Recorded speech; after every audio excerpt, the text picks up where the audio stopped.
While moving towards a greener and cleaner planet, we face one big challenge with solar panels.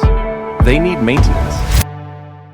Enter Blindspot. The main issue we face today is that while the energy we produce is green, the way we keep our huge solar parks running is not that green. Driving all the way to a solar park for a false alarm is not just a logistical strain, it's a financial concern. In just 1 year, this can cost up to 60,000 euros and waste 27 days per worker. That's an enormous waste of resources. Our solution uses drones equipped with a thermal camera to give the operator the information he needs almost instantly.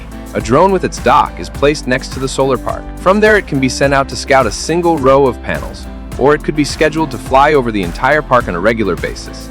Drone will film the cells, and the footage is then processed by our computer vision algorithm that automatically detects solar panels that don't work properly. Not only that, but the drone will also give you the exact location of the malfunctioning solar cell, thus saving a lot of time also on the field. The drone is charged with the same green energy produced by the park, so the flights themselves are 100% emission-free. With Sunly's current parks, we'll eliminate the need for car rides and save approximately 12,000 kilograms of CO2 in just 1 year. With growing demand on green energy, this number will grow higher year after year.